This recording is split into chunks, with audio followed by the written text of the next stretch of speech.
السلام علیکم، میں حبیب رحمان تو تسا میرا یوٹیوب چینل دے پاؤ بھائی حبیب ولاگ۔ اگر میرے چینل تے نوے ہے تو میرے چینل کو سبسکرائب کر دیو تو ول کرنے اج دی مزیدار ویڈیو شروع۔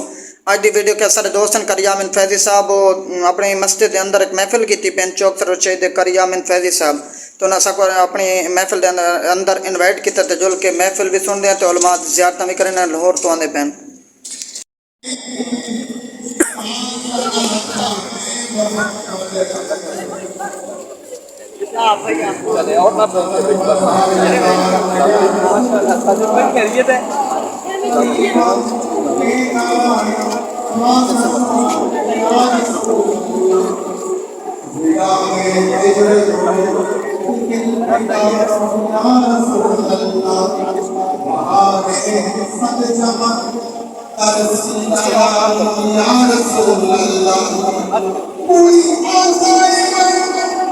ماشاءاللہ وہ مہمان پہنچ چکے ہیں جن کے آمد تھی، جن کی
سبحان اللہ۔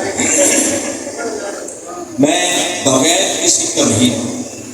براہ راست اپنی گفتگو کی طرف آنا چاہتا ہوں۔ آج جس عنوان سے اس کانفرنس کا انعقاد کیا گیا ہے،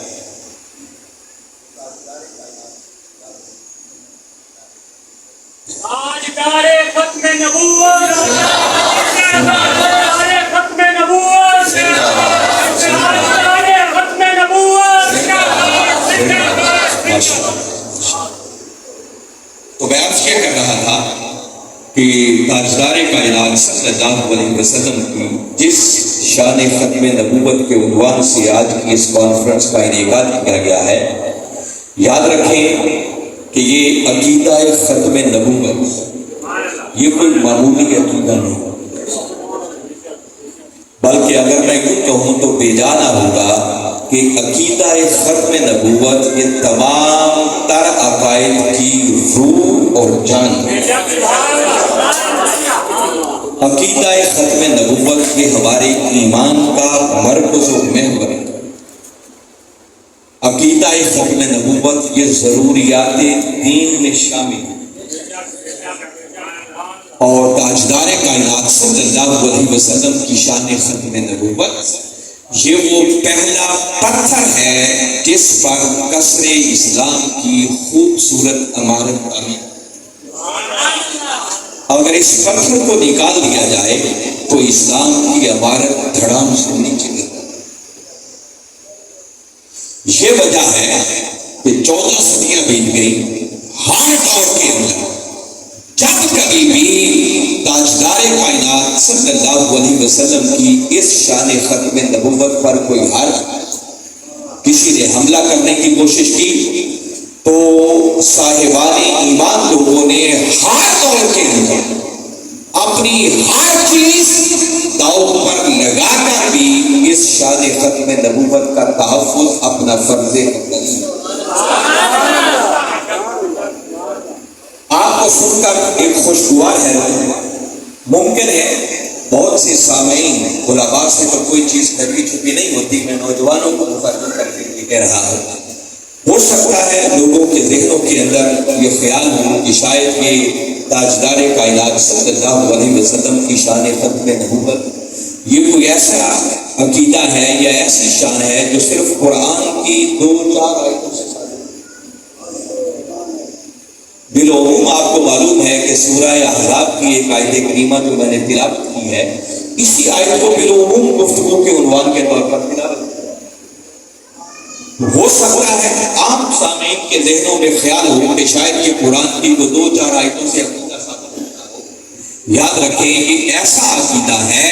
کہ جو صرف 2, 4, 5, 10, 15, 20 نہیں بلکہ یہ قرآن پاک کی 129 کے لگ بھگ آیات ہیں جن میں اللہ رب العزت نے اپنے محبوب کی شان ختم نبوت کا اعلان کیا۔ اور ایسا نہیں ہے کہ یہ جو میں 129 آیات کی بات کر رہا ہوں، یہ تو میں صرف وہ بیان کر رہا ہوں جو میرے علم میں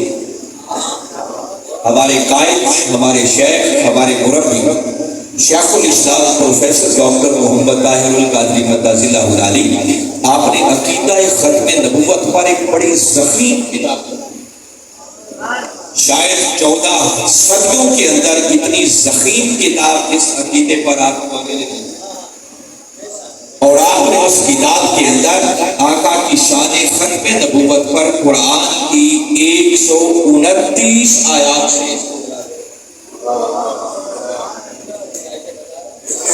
129، اور پھر اگر کسی کے خیال میں ہو کہ شاید کہ یہ 5-10 حدیثوں سے یہ عقیدہ ثابت ہوگا تو صرف میں اسی کتاب کا ریفرنس دے رہا ہوں۔ حضور شیخ الاسلام نے اپنی اسی کتاب کے اندر تاجدار کائنات صلی اللہ علیہ وسلم کے 250 سے بھی زیادہ ارشادات گرامی کی روشنی میں آقا کی شان ختم نبوت کو بیان کیا۔ آپ اندازہ کر لیں کہ وہ عقیدہ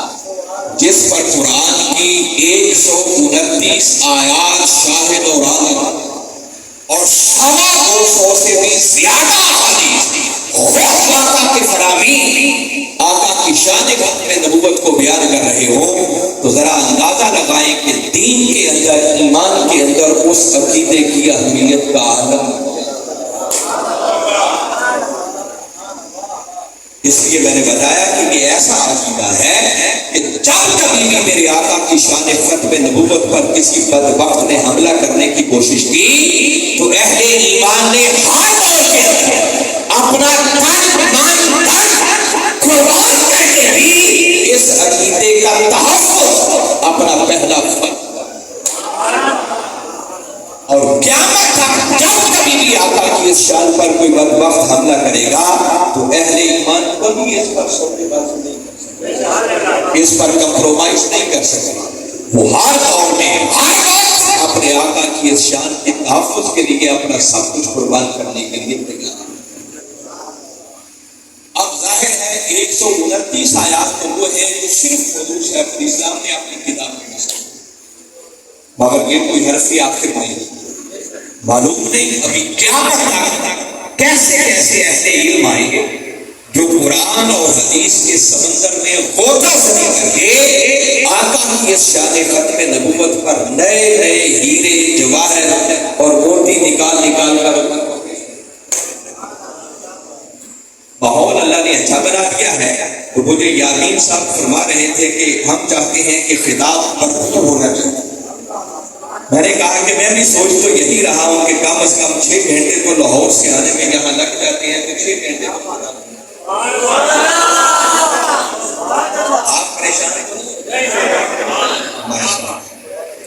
میں توقع کرتا ہوں کہ انشاءاللہ آپ ذوق کے ساتھ بیٹھیں گے۔ آقا کی ولادت باسعادت کا مہینہ ہے اور ذکر پھر آقا کی شان ختم نبوت، تو میں بھی کوشش کروں گا کہ انشاءاللہ بات آپ کو سمجھاؤں۔ جذباتی تقریریں آپ اس پر سنتے ہیں، مگر آئیں آج قرآن اور حدیث کی روشنی میں سمجھتے ہیں کہ اس آقا کی شان نبوت پر قرآن کیا کہتا ہے اور آقا خود اپنے فرامین سے اس پر کیا کہتا ہے۔ آپ لوگ کسی جوان مرد کا بات نہیں تاکہ کسی نبی کو جزمن فضیلت بھی نہ ملے اور ختم نبوت کا صحرا بھی کملی والے آقا کے سر۔ باری تعالیٰ نے اس آیت کے پہلے حصے میں بھی یہ اعلان کر کے کہ محمد صلی اللہ علیہ وسلم تمہارے مردوں میں سے کسی جوان مرد کے بعد نہیں ہے، یہ کہہ کر اعلان کر دیا کہ جس کا معنی یہ ہے کہ لوگوں سر پر ہی ہے۔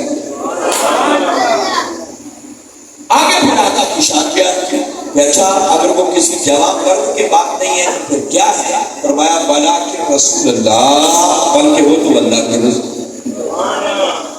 کیسے رسول؟ اب رسول تو بہت آئے، آگے وہ شان بیان کی وخاتم النبیین، ایسے اللہ کے رسول ہیں کہ جن کو اللہ رب العزت نے خاتم النبیین، سب نبیوں کی آمد کے سلسلے کو ختم کر دیا۔ یہ جو لفظ خاتم ہے یاد رکھیں، یہ تا کی زبر کے ساتھ بھی اس کی قرات ہے، اور تا کی اگر یہ تا کی زیر کے ساتھ ہو تو یہ اسم فاعل بنے۔ خاتم، اور خاتم کا معنی ہوتا ہے ختم کرنے والا، اور اگر یوں خاتم النبیین پڑھے تو ان کلمات کا معنی یہ بنے گا کہ اللہ رب العزت نے اپنے محبوب مکرم صلی اللہ علیہ وسلم کو نبیوں کی آمد کے سلسلے کو ختم کرنے والا بنا دیا، اور تا کی زیر اور تا کی زبر یہ دونوں قراتوں کے ساتھ یہ بطور اسم بھی استعمال ہوتا ہے۔ اگر اس کو بطور اسم لیا جائے تو پھر خاتم اور خاتم کا معنی ہوگا آخر قوم، کسی گروہ، کسی قوم، کسی لشکر، کسی جماعت میں سب سے آخر میں آنے والے فرد کو خاتم اور خاتم، جس کا مطلب یہ ہے کہ خاتم النبی یا خاتم النبی بطور اسم استعمال کر کے باری تعالیٰ اعلان کر رہے ہیں کہ لوگوں جس سلسلہ نبوت کا آغاز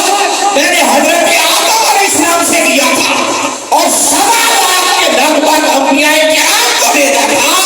اس سلسلہ نبوت میں سب سے آخر میں آنے والے فرد اگر کوئی ہے تو وہ محمد مصطفیٰ۔ اس اعتبار سے بھی اللہ رب العزت نے ختم نبوت کا تاج اپنے محبوب کے سر انور کا دیا۔ اور اگلی بات میں نے بتایا وَقَانَ اللَّهُ بِكُلِّ شَيْءٍ عَلِيمًا، اللہ ہر چیز کا بخوبی علم رکھنے والا ہے۔ یہ کہہ کر اس نے اعلان کر دیا کہ کسی کو اعتراض کی کوئی گنجائش نہیں ہے، میں خدا ہوں، میں بہتر جانتا ہوں کہ میں نے ختم نبوت کا تاج کس ہستی کے سر جس ہستی کو میں نے اس تاج کے لائق سمجھا اس ہستی کے سر پر ختم نبوت کا زیرہ چڑھا۔ اس آیت کریمہ کے اندر ایک خاص بات کی طرف آپ کو متوجہ کرنا چاہ رہا ہوں۔ آپ کبھی غور کریں، باری تعالیٰ نے ایک ہی جگہ پر آپ کے دو ٹائٹلز استعمال، جیسے فرمایا کہ محمد صلی اللہ علیہ وسلم تمہارے مردوں میں سے کسی جوان مرد کے باپ ہیں، تو کیا ہے؟ فرمایا بلا رسول اللہ، بلکہ وہ تو اللہ کے رسول۔ تو یہاں آپ کی شان رسالت کا تذکرہ ہے، اور ساتھ ہی آگے فرمایا وخاتم النبیین۔ حالانکہ اگر غور کیا جائے تو خاتم النبیین کہنے کی بجائے خاتم الرسول کہا جا سکتا ہے، جیسے پہلے شان رسالت بیان کی، آگے بھی خاتم النبیین کہنے کی بجائے خاتم الرسول کہتے ہیں۔ رسالت نبوت سے اونچی شان، تو جس شان کا تذکرہ چلا آ رہا تھا اسی شان کو آگے بھی بیان کیا، مگر باری تعالیٰ نے پہلے شان رسالت بیان کی، اور جب ختم نبوت کی بات آئی تو خاتم الرسل نہیں بلکہ خاتم النبیین۔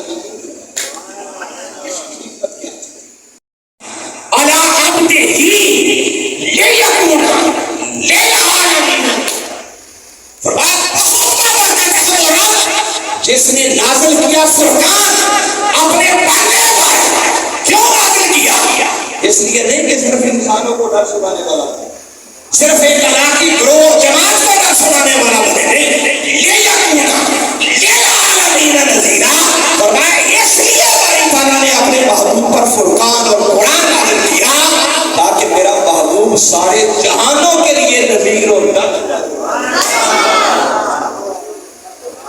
آپ کی رسالت کا دائرہ کسی ایک طبقے تک محدود نہیں ہے، صرف انسانوں تک نہیں، اللہ نے سارے جہانوں کے لیے آپ کی نذیر بنا کر بھیجا، رحمت بنا کر بھیجا،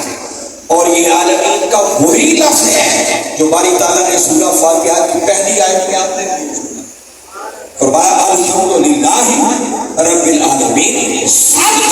اس اللہ کے لیے ہیں جو سارے جہان کا باری تعالیٰ اعلان کرنا چاہ رہے ہیں کہ لوگوں جہاں جہاں تک میری ربوبیت کا دائرہ ہے وہاں وہاں تک کے لیے میں نے محمد مصطفیٰ کو رسول اللہ. یہ تو میں نے قرآن کی دیگر آیات سے تائید کی. مگر آئیے آقا کی یہی شان باری تعالیٰ نے اسی آیت میں اسی مقام پر دیا.